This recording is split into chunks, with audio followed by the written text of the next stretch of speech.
దేవుని ఘనమైన నామానికి స్తోత్రం కలుగును గాక. మరి ఈ సాయంకాల సమయంలో మనమందరం చక్కగా పరిశుద్ధ దేవుని మందిరంలో కూర్చొని సృష్టికర్త అయినటువంటి దేవుణ్ణి కొద్దిసేపు స్మరించుకోవడానికి, స్తుతించడానికి, అలాగే అద్భుతమైనటువంటి రక్షణ సాక్ష్యాన్ని వినటానికి, అలాగే చక్కని దేవుని మాటలను కూడా మనం వినటానికి దేవుడు అనుగ్రహించినటువంటి గొప్ప అవకాశాన్ని బట్టి, సమయాన్ని బట్టి ఆ దేవాది దేవునికి కృతజ్ఞతాస్తుతులు చెల్లిస్తున్నాను. మరి మన మధ్యలో అనేక సంవత్సరాల సేవా అనుభవం కలిగినటువంటి దైవ సేవకులు రూజ్వెల్ట్ గారికి నా ప్రత్యేకమైన వందనాలు తెలియజేస్తున్నాను. అలాగే అనేకమైనటువంటి సేవకులు, సువార్థికులు, దేవుని పరిచర్యలో ఘనంగా వాడబడుతున్న అందరికీ కూడా పేరు పేరున నా ప్రత్యేకమైనటువంటి వందనాలు తెలియజేస్తున్నాను. చాలా చక్కని రక్షణ సాక్ష్యాన్ని మనకు వినిపించినటువంటి సిస్టర్ గారు కూడా ప్రత్యేకమైన వందనాలు తెలియజేస్తున్నాను. మరి కూడి వచ్చిన మీ అందరికీ ప్రత్యేకంగా క్రీస్తు నామములో నా హృదయపూర్వకమైనటువంటి వందనాలు ఈ సాయంకాల సమయంలో తెలియజేస్తున్నాను. మీలో చాలామంది గొప్ప గొప్ప చదువులు చదువుకుంటూ ఉన్నారు. నాకు తెలియదు యాక్చువల్గా మీరు ఏం చదువుతున్నారో. కొంతమంది డిగ్రీ చదువుతూ ఉండవచ్చు, కొంతమంది ఇంటర్మీడియట్ చదువుతూ ఉండవచ్చు, కొంతమంది ఇంజనీరింగ్ చదువుతూ ఉండవచ్చు, కొంతమంది ఎంటెక్ కూడా చదువుతూ ఉండవచ్చు, నాకు తెలియదు. ఏదేమైనా మీరు చాలా అవేర్నెస్ కలిగినటువంటి స్టూడెంట్స్ అని నేను నమ్ముతున్నాను. ఏదైనా విషయాన్ని చాలా క్షుణ్ణంగా అర్థం చేసుకోగలిగినటువంటి కెపాసిటీ మీ అందరికీ ఉందని నేను నమ్ముతున్నాను. దేవుడు ఒక్కొక్కరికి ఒక్కొక్క ఐక్యూ లెవెల్స్ ఇస్తాడు. ఇక్కడ కూర్చున్న వాళ్ళు నాకంటే జ్ఞానవంతులు ఉంటారు, నాకంటే ఐక్యూ లెవెల్స్ ఎక్కువ కలిగిన వారు ఉంటారు. చెప్పలేం, ఎందుకంటే ఎవరు ఎటువంటి వారో వ్యక్తిగతంగా వారికి మాత్రమే తెలుస్తుంది. ఎందుకు ఈ విషయాన్ని నేను గుర్తు చేస్తున్నానంటే, నేను చెప్పబోయే విషయాలు మీకు చక్కగా అర్థం అవుతాయి, ఎలాంటి ఆబ్జెక్షన్స్ ఉండవు, ఎలాంటి అవరోధాలు లేకుండా చాలా చక్కగా మీరు అర్థం చేసుకోగలరని నేను నమ్ముతున్నాను. మొట్టమొదటిగా ఒక విషయాన్ని మనం నేర్చుకోవాలి. ఏంటి అని అంటే, ప్రతి వస్తువుకి ఒక ఎక్స్పైరీ డేట్ ఉంటుంది. మ్యానుఫ్యాక్చరింగ్ డేట్, ఎక్స్పైరీ డేట్ ఉంటుంది. ప్రతి every object has manufacturing date and expiry date. మనిషి జీవితం, మన జీవితం, మన శరీరానికి, మనం ధరించుకున్న ఈ బాడీ, ఈ శరీరానికి కూడా ఆ మ్యానుఫ్యాక్చరింగ్ డేట్ ఉంటుంది, ఎక్స్పైరీ డేట్ ఉంటుంది. ఇది ఎంత వాస్తవమో మనం నివసిస్తున్నటువంటి ఈ భూమికి కూడా ఒక మ్యానుఫ్యాక్చరింగ్ డేట్ ఉంది, అలాగే ఒక ఎక్స్పైరీ డేట్ కూడా ఉంది. మీకు తెలుసు కదా, నెలలు, దినాలు, నెలలు, సంవత్సరాలు, తరాలు, యుగాలు. ఈ భూమి మీద మొట్టమొదటి మానవుడు పుట్టిన దగ్గర నుంచి ఈ భూమి, ఈ కాలచక్రం అంతా నాశనం అయిపోయేంత వరకు ఒక యుగం అంటారు. డిస్పెన్సేషనలిజం అని మీరు గూగుల్లో కొడితే యుగాల గురించి అసలు ఏంటి, ఎన్ని సంవత్సరాల యుగం అంటారని వస్తుంది అనమాట. డిస్పెన్సేషనలిజం. ఈ యుగం అంటే ఈ ప్రకృతికి, మనం నివసిస్తూ అనుభవిస్తున్నటువంటి ఈ ప్రకృతికి ఒక స్పష్టమైన ప్రారంభం ఉన్నది, ఒక స్పష్టమైన ముగింపు కూడా ఉన్నది. This is what I want you to understand tonight. ఈ ప్రకృతికి ఒక స్పష్టమైన ప్రారంభం ఉన్నది, ఒక స్పష్టమైన ముగింపు ఉన్నది. మనం ఇప్పుడు ప్రస్తుతానికి ఈ నేచరు, ఈ ప్రకృతి పరిస్థితి ఏంటి అని అంటే, చివరి దినాలలో ఉందన్నమాట. ఈ ప్రకృతి నాశనం కావటానికి సిద్ధంగా ఉన్నది. ఇప్పుడు మనకి బాల్యం ఉన్నట్టు, యవ్వనం ఉన్నట్టు, వృద్ధాప్యం ఉన్నట్టు ఆ భాషలో మాట్లాడుకుంటే ఈ ప్రకృతి వృద్ధాప్యంలో ఉంది అని చెప్పవచ్చు. It is going to be destroyed soon. ఈ కాలచక్రానికి ఒక ముగింపు రాబోతుంది. యుగాంతంలో మనం జీవిస్తూ ఉన్నాం. దాన్నే మరొక భాషలో చెప్పాలంటే అంత్యకాలములో మనం జీవిస్తున్నాం. మనం జీవిస్తున్నది అంత్యకాలం. ఈ ప్రకృతి నాశనం కాబోతుంది. ఈ భూమికి నాశనం సంభవించబోతుంది. ఈ లోక చరిత్రను ముగింపు రాబోతుంది. ఈ లోక చరిత్రకు అలాంటి దినాలలో మనం జీవిస్తూ ఉన్నాం. అయితే ఎందుకంటే ఈ దినాలను మాకు గుర్తు చేస్తున్నారు అని అంటే, ఈ దినాలలో ఏం జరుగుతుందో బైబిల్ గ్రంథంలో ఒక స్పష్టమైన మాట రాయబడింది. నాకు ఒకప్పుడు అర్థం కాలేదు ఆ మాట, కానీ ఇప్పుడు అర్థమవుతుంది ఆ మాట. నేను చిన్నప్పటి నుంచి మేము క్రైస్తవ కుటుంబంలో పుట్టాం. నాకు 2 సంవత్సరాల వయసు ఉన్నప్పటి నుంచి నేను మందిరంలోనే పెరిగిన వాడిని. కంజర్లు డ్రమ్ములు కొట్టుకుంటూ వాక్యం చదువుకుంటూ పెరిగిన వాడిని. ఇప్పుడు నాకు 4th ఇయర్ నడుస్తుంది అనమాట. 43 years అయిపోయి 44th year, అంటే 42 yearsగా నేను మందిరంలోనే ఎదుగుతూ చిన్నప్పటి నుంచే బైబిల్ చదువుతున్నటువంటి వ్యక్తిని అనమాట. నేను రక్షణ మారు మనసు పొంది బాప్తిసం తీసుకొని 26 years అయిందన్నమాట. నేను 10th క్లాస్లో ఉన్నప్పుడు రక్షణ పొందాను. చిన్నప్పటి నుంచి బైబిల్ కొన్ని వందల సార్లు చదువుతున్నా కొన్ని విషయాలు అర్థమయ్యేవి కావు.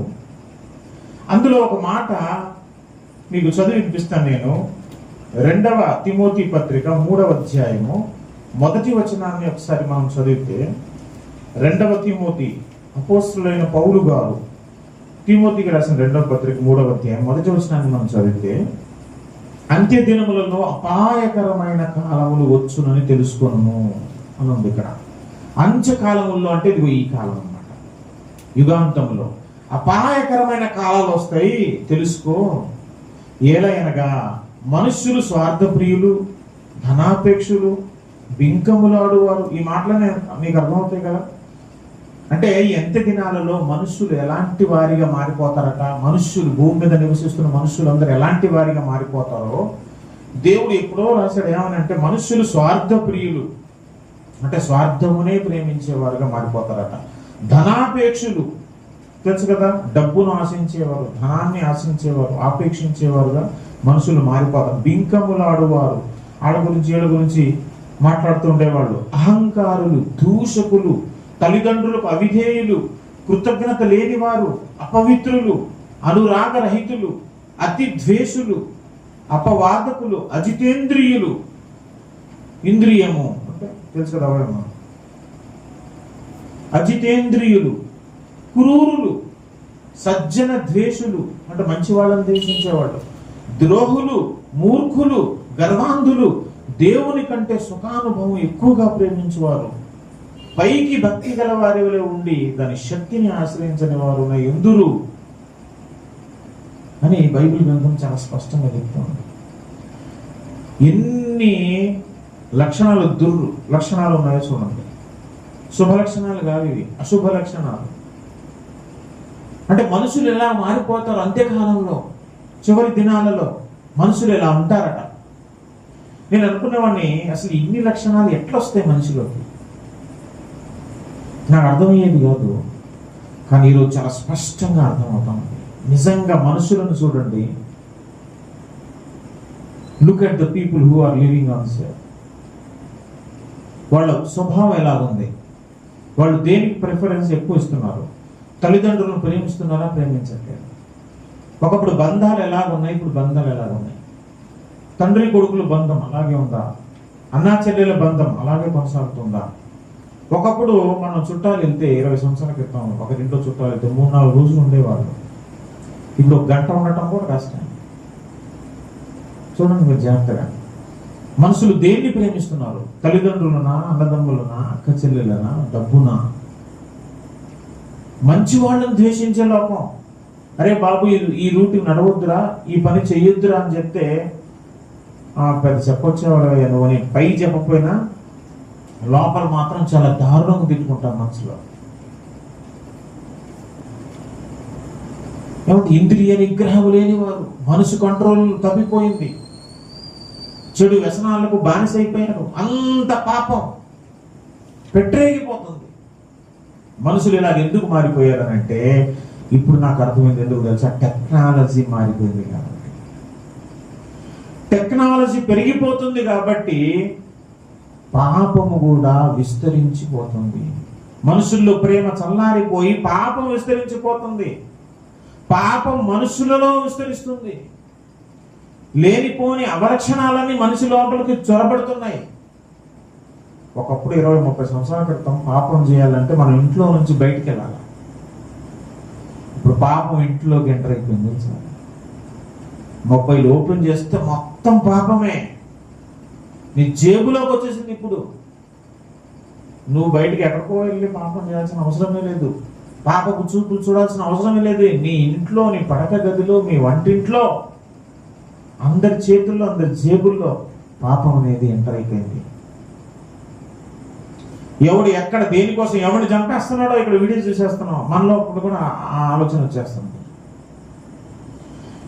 ఎవడు ఎక్కడ ఎవరిని ఎట్లా పాడు చేస్తున్నాడో మనం చూస్తున్నాం. అవేర్నెస్ వచ్చేస్తుంది. మనం కూడా అలా ట్రై చేస్తున్నాం. మనం ఏం చూస్తామో పొద్దుగుట్లా, మనం ఏది వింటామో మీకు తెలుసు కదా. ఇప్పుడు రాజకీయాలు ఎక్కువగా ఉంటూ ఉంటే మీరు ఫోన్ ఓపెన్ చేయగానే ఏ వీడియోలు వస్తాయి తెలుసా? రాజకీయాలకు సంబంధించిన వీడియోలు వస్తాయి. మీరు వంటలు ఎక్కువగా చూస్తున్నారు అనుకోండి, ఓపెన్ చేయగానే ఫస్ట్ వీడియోలు ఏమొస్తాయి? ప్రిఫరెన్స్ ఫస్ట్ వీడియోస్ వంటలు వస్తాయి. అట్లాగే మనం ఏం ఆలోచిస్తే, ఏం చూస్తే మన మనసులో అదే ఆలోచన మెదులుతూ ఉంటుంది. మనుషులు ఇంత ఘోరంగా ఎందుకు చెడిపోయారు బాబు అని అంటే, టెక్నాలజీ మారిపోయింది కాబట్టి, టెక్నాలజీ పెరిగింది కాబట్టి, ఇంట్లో ఒక ఫోన్ వచ్చింది కాబట్టి, ఇగో ఈ భయంకరమైన లక్షణాలన్నీ మనుషుల్లోకి వచ్చేసినాయి. మానవ జాతి అంత పాడైపోయింది. పాపం పెట్టరేగిపోతుంది.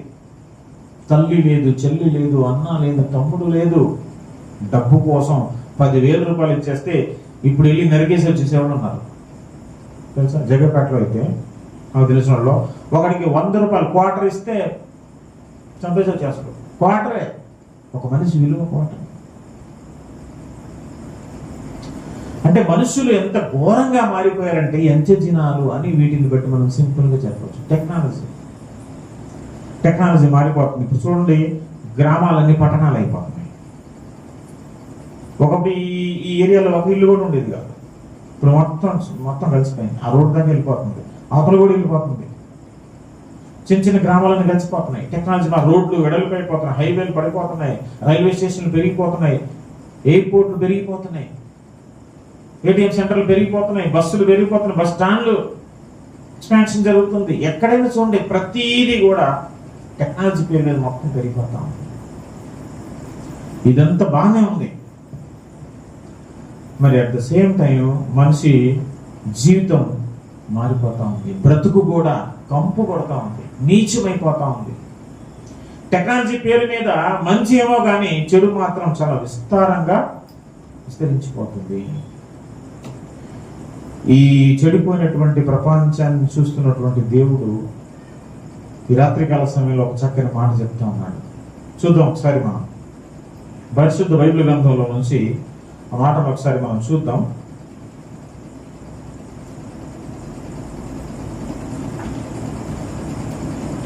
యెషయా గ్రంథం 55వ అధ్యాయము 8-9 వచనాలు చూస్తే మనం యెషయా గ్రంథం 55వ అధ్యాయం 8-9 వచనాలు. నా తలంపులు మీ తలంపుల వంటివి కావు, మీ త్రోవలు నా త్రోవల వంటివి కావు అంటున్నాడు దేవుడు. మీ తలంపులు నా తలంపులు వంటివి కావు, అసలు మీ త్రోవలు నా త్రోవల వంటివి కావు. 9వ వచనం. ఆకాశములు భూమిపైకి ఎంత ఎత్తుగా ఉన్నవో మీ మార్గముల కంటే నా మార్గములో, మీ తలంపుల కంటే నా తలంపులు అంత ఎత్తుగా ఉన్నాయి. దేవుని ఆలోచన విధానానికి ఈరోజు మనిషి బుర్రకాయలో ఉన్నటువంటి ఆలోచన విధానానికి ఎంత తేడా ఉందంటే, ఆకాశానికి భూమికి ఎంత ఎత్తుందో అంత తేడా ఉంది. అంటే అసలు పొసగటానికే వీల్లేదు, పోల్చడానికే వీల్లేదు, అసలు కంపేర్ చేయడానికే వీల్లేదు.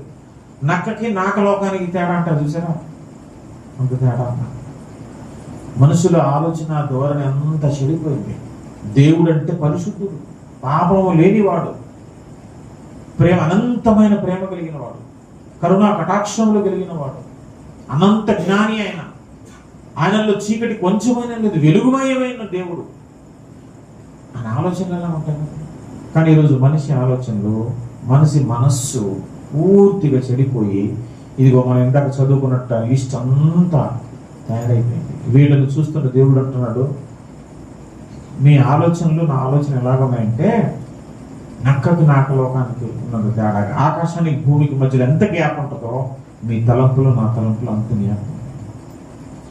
ఎలా ఉన్నాయి మరి మనిషి తలంపులు ఏంటో ముందు చూద్దాం, తర్వాత దేవుని తలంపు ఏంటో ఒకసారి మనం చూద్దాం. మనిషి తలంపులు ఎలాగున్నాయో, మనిషి ఎలా ఆలోచిస్తున్నాడో ప్రస్తుత సమాజంలో ఒకసారి మనం చూద్దాం. యెషయా గ్రంథం 22వ అధ్యాయము 13-14 వచనాలను మనం చూస్తే, యెషయా గ్రంథం 22వ అధ్యాయం 13-14 వచనాలను మనం చూస్తే ఏమనుందంటే, అక్కడ మనుషులు అనుకుంటున్నారంట, రేపు చచ్చిపోదుము కనుక తిందుము త్రాగుదుమని చెప్పి ఎడ్లను వధించుచు గొర్రెలను పోయుచు మాంసము తినుచు ద్రాక్షారసము తాగుచు మీరు సంతోషించి ఉత్తరించుదురు.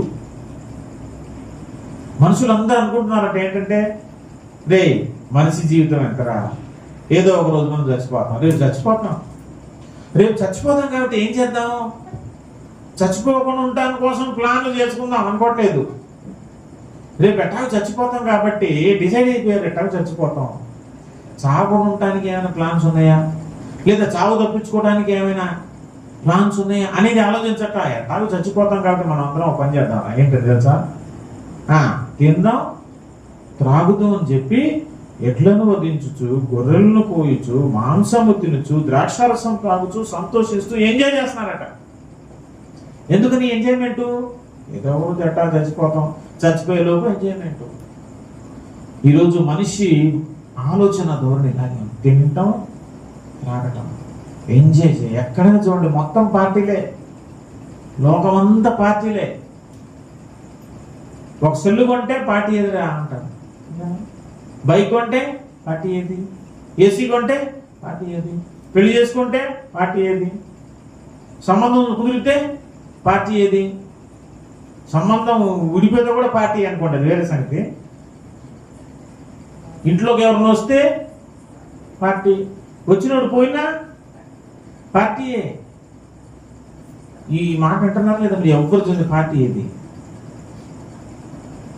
సినిమా డైలాగులు కూడా పెట్టేశారు దాన్ని, ఈ పార్టీల్లో ఒక లోకం అవుతుంది, పార్టీ ఏది పుష్ప అంట.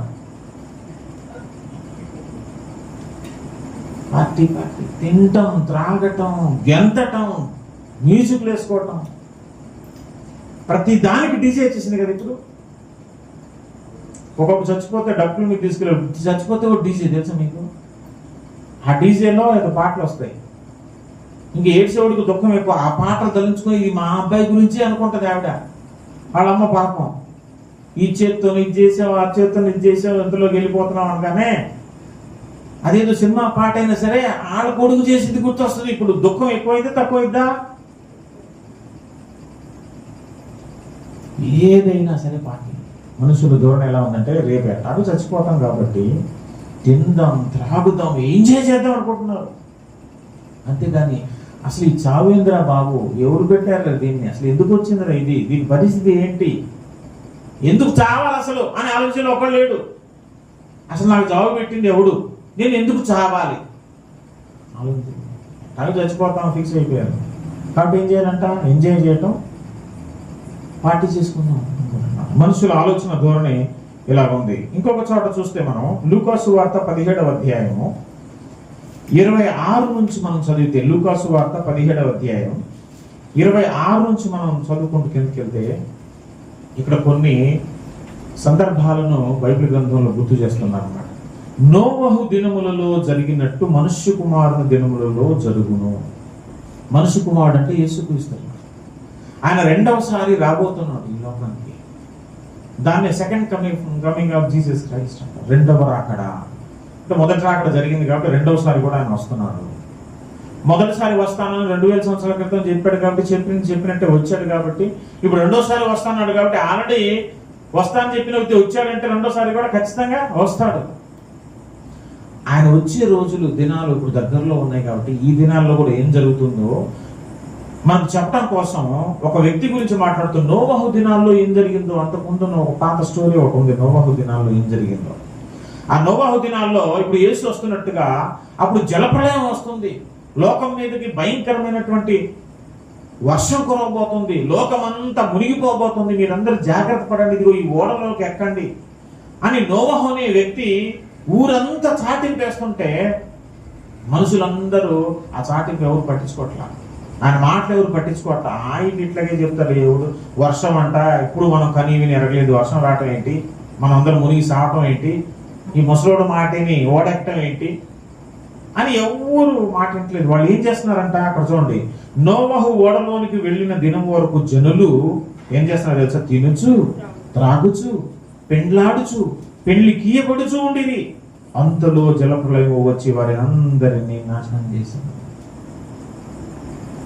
చెప్పిన మాట పెడచెవిన పెట్టి జనాలందరూ ఆయన చెప్పే మాట మీద ధ్యాస ఉంచకుండా ఏం చేస్తుంది తెలుసా, తినటం త్రాగటం తినుచు, ఏం చేస్తున్నట్టు వాళ్ళు తినుచు త్రాగుచు పెండ్లాడుచు పెళ్లికి ఇవ్వచ్చు, అంత పెళ్లిళ్ళు ఫంక్షన్లే, దాంట్లో మునిగి తేలుతా ఉన్నారు, డీజేల్లో మునిగి తేలుతా ఉన్నారు. చివరికి ఆ పెద్ద ఆయన చెప్పినట్టు, ఆ నోవహు అనే వ్యక్తి చెప్పినట్టు వర్షం రానే వచ్చింది, జలప్రలయం రానే వచ్చింది. అకస్మాత్తుగా అందరి మీదకి వర్షం కురిసింది. 150 రోజులు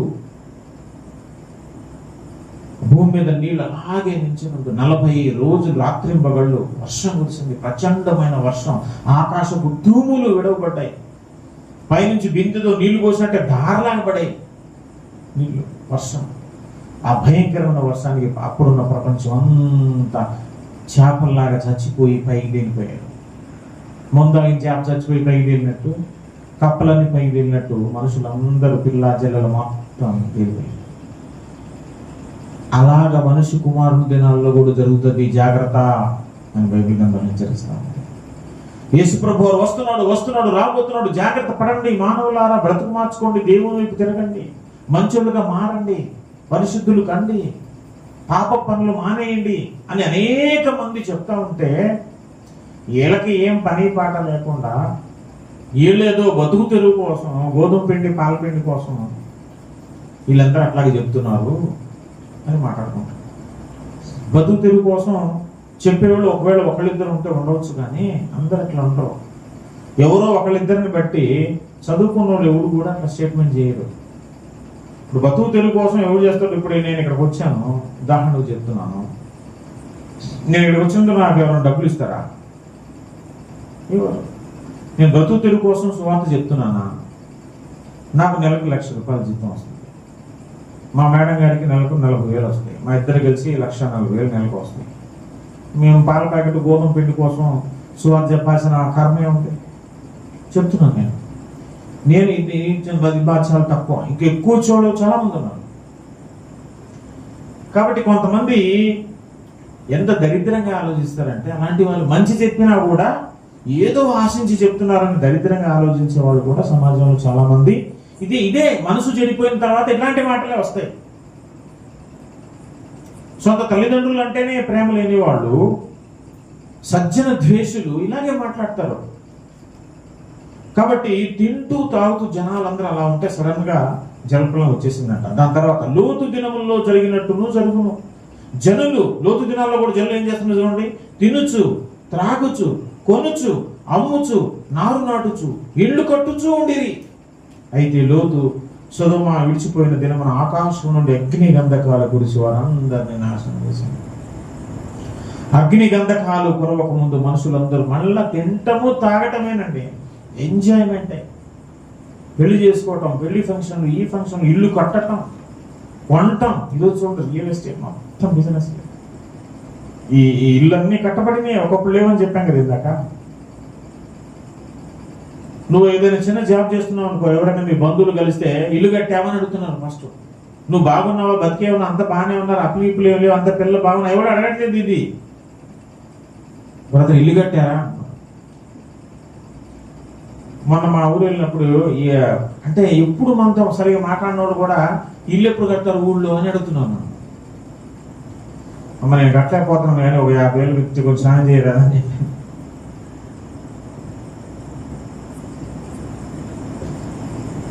అంటే అది నిజంగా మన మీద జాలితో అడగటం కాదు, అది ఒక వెటకారం. తెలుసుగా మీకు, చదువుకున్నాడు, మీకు చెప్పాల్సిన అవసరం లేదు. అయ్యో పాపం ఇంతకాలం నుంచి ఇల్లు లేకుండా ఉంటున్నావు, ఎట్లా బాబు ఏదో ఒకటి కట్టుకో అని కాదు. మేము పెద్ద ఇల్లు కట్టాం, మొన్ననే మా వాడు ఇల్లు కట్టుకున్నాడు, ఓ మీ బతుకు ఇంకా ఇల్లు కూడా కట్టలేదా అని దాని అసలు మీనింగ్. అట్లా చెప్తే మనం బాధపడతాం కదా డైరెక్ట్గా. వాడు అలా చెప్తారు. సజ్జన ద్వేషులు, అనురాగ రహితులు, మనుషులందరూ ఇట్లా మారిపోతుంటారు. స్వార్థప్రియులు, డబ్బు కోసం ఎదురు చేస్తారు. కాబట్టి ఇల్లు కట్టుకోవడం, పెళ్ళిళ్ళకి ఇవ్వటం, నాటం, ఇంత బిజినెస్, పని పని పని పనిలో మునిగిపోయి రేపు ఎట్టాలు చచ్చిపోతాం కదా, బతుకున్నంతకాలం ఇల్లు కట్టుకుందాం, పెళ్ళిళ్ళు చేద్దాం, స్థలాలు కొనుక్కుందాం, ప్లాట్ కొనుక్కుందాం, బంగారం కొనుక్కుందాం, బ్యాంక్ బ్యాలెన్స్ మెయింటైన్ చేద్దాం, ఉందాగా బతుకుదాం, మంచి మంచి బట్టలు వేసుకుందాం, ఎంజాయ్ చేద్దాం, మనసుకు అనిపించింది చేద్దాం. ఎందుకని? రేపు ఎట్టాలు చచ్చిపోతాం కాబట్టి. ఇగో ఇలాంటి మనుషుల ఆలోచన విధానం ఇలా ఉంది. ఆ ప్రకారమే మనుష్య కుమారుడు ప్రత్యక్షమగు దినాన్న కూడా జరుగుతుంది అని చెప్తున్నారు. ఈ మనుషులందరూ ఇలాగుంటే ఒక వ్యక్తిని గుర్తు చేస్తాను మీకు. ఆ వ్యక్తి చాలా మహాజ్ఞాని అన్నమాట. ఆ ఐక్యూ లెవెల్స్ ఐన్స్టీన్ కంటే ఎక్కువ ఉంటాయి. మహాజ్ఞానవంతుడు, మహాధనవంతుడు కూడా. ఆయన అనుభవించినది ఏదీ లేదు అసలు. మనసులో ఏమనుకున్నాడో అదంతా. ఇప్పుడు మనం రోడ్డు మీదకి వెళ్తాం, బిర్యానీ తినాలనిపించింది, నువ్వు బిర్యానీ తినేస్తున్నావు. ఫ్లైట్ ఎక్కాలనిపించింది, నువ్వు ఎక్కగలుగుతావు. ఇప్పుడు ఐఫోన్ కనపడింది 2 లక్షలది, కొనాలనిపిస్తుంది కానీ కొనలేదు. అదే కనుక డబ్బు ఉన్నాడు అనుకో, ఓటీసోడు అనుకో, వాడికి ఏమనిపిస్తుంది? ఏ కారు కావాలంటే 50 లక్షల కారు ఉంది, 1 కోటి రూపాయల కారు ఉంది, 2 కోట్ల కారు ఉంది, వాచి 1,00,000 రూపాయలు ఉంది, వాడు కొనాలనిపించింది కొనేస్తాడు. అలాంటి ధనవంతుడు శరీర విషయంలో కూడా ఎన్ని ఆశలు ఉన్నాయి అన్ని నెరవేర్చుకున్నాడు. భార్యలను కూడా ఇష్టం వచ్చినప్పుడు పెళ్లి చేసుకున్నాడు. సుమారు 300 మంది భార్యలు చేసుకున్నాడు ఆయన. ఇక ఒక 700 మందిని ఉపపత్తులను కూడా చేసుకున్నాడు ఆయన. ఇంకా ఇది అదే లేదు. ఆయనకి ఏది నచ్చింది అదంతా చేసిన తర్వాత చివరిలో ఆయన చేసిన పనంతా లిస్ట్ అంతా రాసుకొని మనందరికీ ఒక మంచి మాట చెప్తున్నాడు. అనుభవంతో చెప్తున్న మాట ఇది. ఆడికంటే ధనవంతుడు ఎవడు లేడు అని చెప్తున్నాడు. చూడండి ఒకసారి ప్రసంగి గ్రంథం మొదటి అధ్యాయము 2-3 వచనాలు చదివితే, వ్యర్థము వ్యర్థమని ప్రసంగి చెప్పుచున్నాడు. వ్యర్థము వ్యర్థము సమస్తము వ్యర్థమే. సూర్యుని కింద నరులు పడుచుండు పాటు అంతటి వలన వారికి కలుగుచున్న లాభమేంటి? సూర్యుని కింద మనిషి చేసే ప్రతి పని వల్ల వాడికి అసలు లాభమే లేదయ్యా, అంత వ్యర్థమే అంటున్నాడు పెద్ద ఆయన. అనుభవంతో చెప్తున్నాడు. సుమా 4వ వచనం, తరము వెంబడి తరము గతించిపోచున్నది, భూమి ఒక్కటి ఎల్లప్పుడు నిలుచున్నది. అవునా కథ చెప్పండి. తరం వెంబడి తరం వెళ్ళిపోతుంది. ఇప్పుడు మనుషులందరూ ఇల్లు కడుతున్నారండి, బంగారం కొంటున్నాడు అండి, మంచి మంచి కార్లు కొంటున్నాడు, మంచి మంచి బైకులు కొన్నాడు, మంచి మంచి షూస్ కొన్నాడు. ఎప్పుడోసారి గుండె కొట్టేసి తప్పని ఎగిరిపోయింది ప్రాణం. ఆయన బూట్లు అక్కడే ఉంటాయి, ఆయన వాడిన వాచి అక్కడే ఉంటుంది, ఆయన కారు అక్కడే ఉంటుంది, ఆయన ఇల్లు అక్కడే ఉంటుంది. మనోడు మాత్రం ఊరికి ఉత్తరాన్ని మోసేస్తాడు. ఇంకా ఈ కొడుకులు కూతుళ్ళు వీళ్ళందరూ చేతికి వేళ్ళకి ఉన్న ఈ బంగారాన్ని పీక్కుంటారు. ఇప్పుడు పీక్కునేస్తారు. అప్పుడు మంటల్లో అనవసరం కాలిపోవటం కదా, అప్పుడు ఏది ఉన్నా తీసేస్తారు. మొదటాడు కూడా తీసేస్తారు కదా, పంపించేస్తారు.